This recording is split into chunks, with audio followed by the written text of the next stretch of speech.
جناب رسول اکرم صلی اللہ تعالی علیہ وسلم کو بنایا ہے۔ اصلاً خیر جو آتی ہے اس کا سب سے اہم ترین واسطہ حضرت حق جل مجدہ کے اور اس کائنات کے درمیان جناب محمد رسول اللہ صلی اللہ تعالی علیہ وسلم ہے۔ آپ علیہ السلام کے اوپر خیر کا نزول ہوتا ہے، آپ سے مستعار وہ خیر کچھ پہلوں کو دے دی جاتی ہے اور کچھ بعد والوں کی طرف منتقل کر دی جاتی ہے۔ آج جو آپ اس دین کی شمع دیکھ رہے ہیں، اس کی روشنی اور اس کی ضیاء باشیوں سے مستفید ہو رہے ہیں، وہ سب اسی خیر کا نتیجہ ہے جو جناب محمد رسول اللہ صلی اللہ علیہ وسلم کے توسط سے یہاں تک پہنچی ہے۔ رسول اکرم صلی اللہ تعالی علیہ وسلم حضرت حق جل مجدہ نے تمام چیزیں، خیر کے تمام اسباب، تمام وسائل حضرت حق جل مجدہ نے وَلَيْسَ عَلَى اللَّهِ بِمُسْتَنْكِرٍ أَن يَجْمَعَ الْعَالَمَ فِي وَاحِدٍ۔ اگر کوئی عالم ایک شخصیت میں جمع ہے تو وہ مستحق ہے جناب رسول اکرم صلی اللہ تعالی علیہ وسلم۔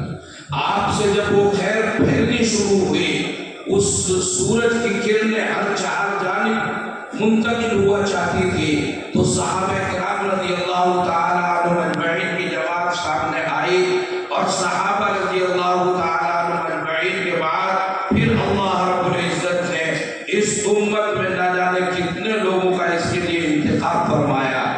یہ انتخاب ہوتے ہوتے بڑے اہم ترین عوائل ہیں، بڑے علماء ہیں، بڑے جبال علوم ہیں، جبال فنون ہیں، بڑے معرفت ربانی کے حاملین و متحملین ہیں۔ آپ لائبریریاں دیکھتے ہیں بھری ہوئی ہیں، کیسی خدمات دنیا میں انجام دے کر لوگ اس دنیا سے گئے ہیں۔ آج وہ ذمہ داری آپ کے کندھوں پر ہے۔ حضرت حق جل مجدہ نے جب خیر کو اس علاقے کی طرف وابستہ کیا، خیر رہی ہے، ہمیشہ رہی ہے، مگر یہ انداز اللہ رب العزت نے جو امتیازی حیثیت عطا فرمائی ہے، اور جس امتیاز پر آپ اور ہم سب فخر کرتے ہیں کہ اللہ رب العزت نے یہ انتصاب عطا فرمایا، تو حجت اللہ فی الارض حضرت الامام الاکبر حضرت مولانا محمد قاسم صاحب نانوتوی نبہ اللہ مرقدہ وبرد مرجعہ، آپ کا انتخاب اللہ رب العزت نے اس زمین کے لیے کیا، اور حضرت حجت اللہ فی الارض ان کے رفقاء کار ان تمام نے مل کر دیوبند میں ایک ادارہ قائم کیا، اور عربی مدرسہ دیوبند ایک ادارہ شروع ہوا۔ اللہ رب العزت کے یہاں مقبولیت کا مقام وہ میسر آیا کہ ہر چار جان کے عالم اللہ رب العزت نے اس آواز اور اس ترجمانی کو پہنچا دیا۔ حضرت حجت اللہ فی الارض اللہ رب العزت نے اہم ترین صلاحیتیں آپ کو عطا فرمائی تھی۔ خداوند قدوس نے ایسا گہرا علم عطا فرمایا تھا، میں کہتا ہوں ہمارے یہاں دارالعلوم دیوبند میں حجت الاسلام اکیڈمی ہے، اور اکیڈمی سے متعدد کتابیں اب تک چھپ چکی ہیں۔ ان میں بہت سی کتابوں میں ہم نے تشریح کی ہے حجت الاسلام کے علوم و فنون کی، اور ہم ہی نے نہیں کی ہے بلکہ بالخصوص بر صغیر ہند و پاک میں اور بالعموم دنیا کے نہ جانے کون سے گوشوں میں ترجمانی ہوتی رہی ہے، مگر 150 سال سے زیادہ گزر چکے ہیں، اب تک ہم ترجمانی کے حقوق ادا نہیں کر پائے، ابھی بھی تشنا طلب ہے۔ اللہ رب العزت نے اتنا علم عطا فرمایا تھا، اور اس علم ہی پر نہیں، علم کے ساتھ ساتھ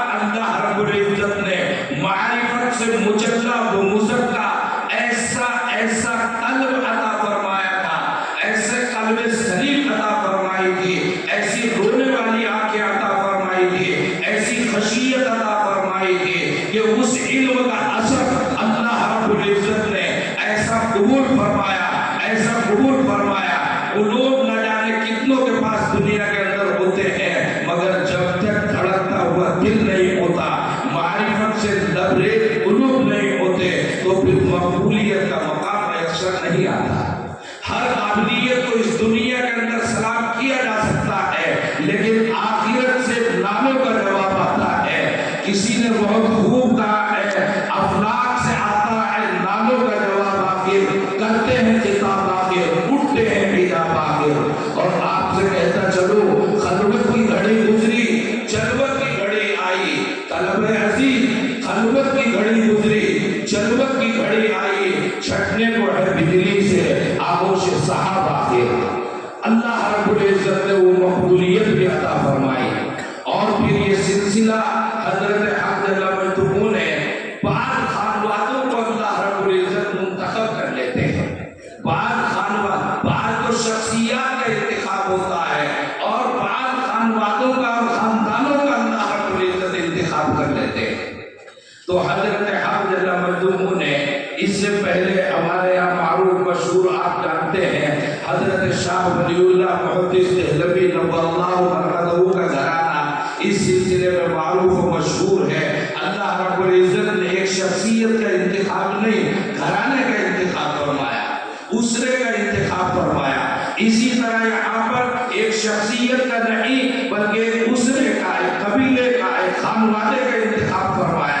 اور حضرت حجت اللہ فی الارض حضرت مولانا محمد قاسم صاحب نانوتوی نور اللہ مرقدہ کے بعد اللہ رب العزت نے فخر الاسلام حضرت مولانا احمد صاحب نور اللہ مرقدہ کو بھیجا۔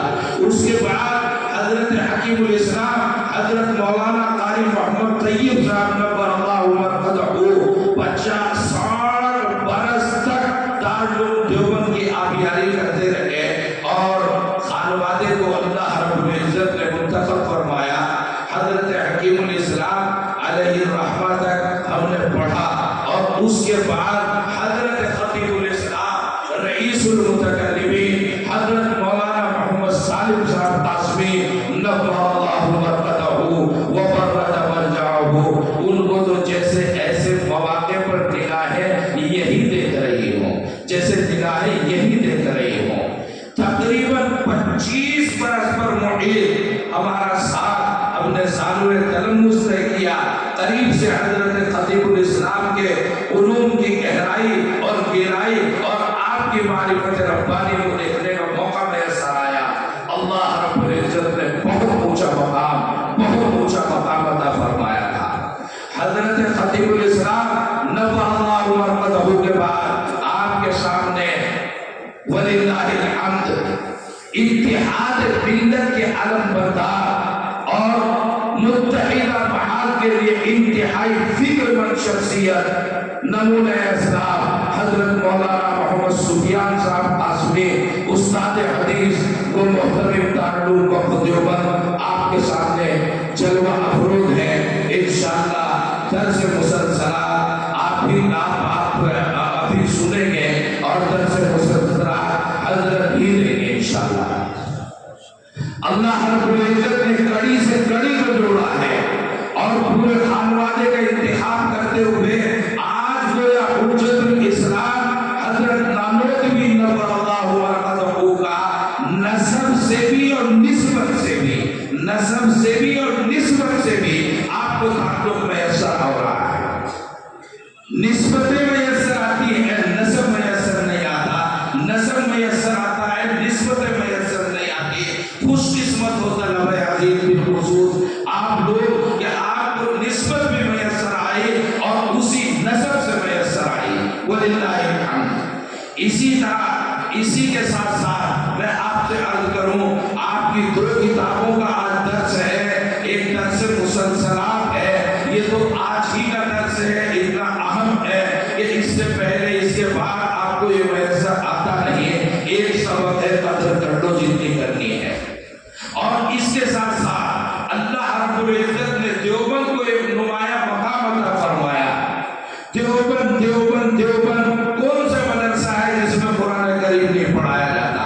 کون سا مدرسہ ہے جس میں رسول اکرم صلی اللہ علیہ وسلم کی حدیثیں نہیں پڑھائی جاتی؟